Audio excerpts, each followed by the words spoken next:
तालुका जिंतूर जिल्हा परभणी. ओके. आणि माझ्यासोबत आमचे बंधू सुद्धा आहेत. श्रीराम धर्मा राठोड या सर इकडं.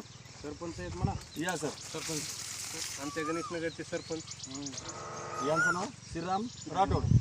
यांचं नाव राजेश राठोड. राजेश राठोड.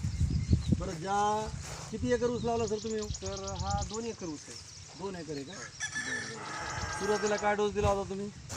सुरुवातीला म्हणजे तुमच्या सांगण्यावरून ते ॲग्रो बुस्टर दिलं, ॲक्टिवेटर दिलं होतं, ॲक्टिवेटर दिलं आणि विकेलच्या कॅन दिलं तुम्हाला 5 लिटर. आणि सुरुवातीला आपण काय केलं, यामध्ये पहिला डोस दिला होता.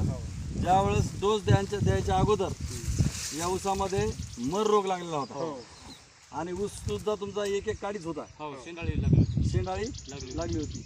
आपला डोस दिल्याच्या नंतर बिमारी संपली का जास्त वाढली? बिमारी जवळपास संपली आणि याच्यामध्ये कलर सुद्धा आले, वाढ सुद्धा झाली, फुटवे सुद्धा वाढले. फुटायला किती दिवसात सुरुवात झाली त्याला? 10 दिवसात. 10 दिवसात. किती फुटे फुटले? आता 10, 15, 20. आता सध्या किती डोस दिलेत तुम्ही आतापर्यंत त्याला? 2 दिले.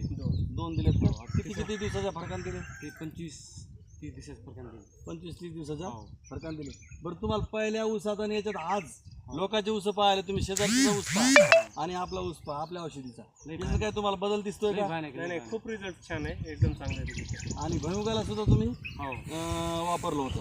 भुईमुगाच्या शेंगा सुद्धा चांगल्या लागल्या आणि शेंगा सुद्धा चांगल्या आल्यात तुम्हाला. लोकांना ज्या ठिकाणी 10 पोत्याचा उतार आला असेल तर तुम्हाला त्या ठिकाणी आपल्या औषधीमुळं जवळजवळ 15-20 पोत्याचा उतार आला आहे. पाहिलं मी शेतात जाऊन तुमचं. बरं, आता तुम्ही पूर्णपणे आमच्या औषधीवर समाधानी आहेत? बरं, खर्च सुद्धा तुम्हाला असं वाटलं का की याच्यातून आम्हाला जास्त खर्च लागायला म्हणा? काय नाही, एकदम बजेटमध्ये वाटतं. तुम्ही जे इतर औषधी वापरल्या आतापर्यंत वापरल्यात आणि आता तुम्ही याची सुरुवात केली आमच्या औषधी. आता तुम्ही आतापर्यंत एकही बोरी खत टाकलं नाही याला? नाही. केमिकलचं खत टाकलं का? नाही.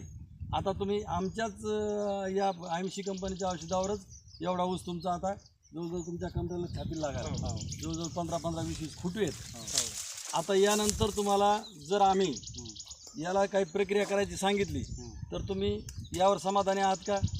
100% करसाल का? खर्च सुद्धा त्या खर्चापेक्षा हा खर्च तुम्हाला कमी वाटतो आणि उत्पन्न सुद्धा जास्त वाढतंय. म्हणून या पुढील आता जो डोस देऊ तुम्हाला आम्ही, तो डोस तुम्हाला मान्य आहे का? Okay, good answer.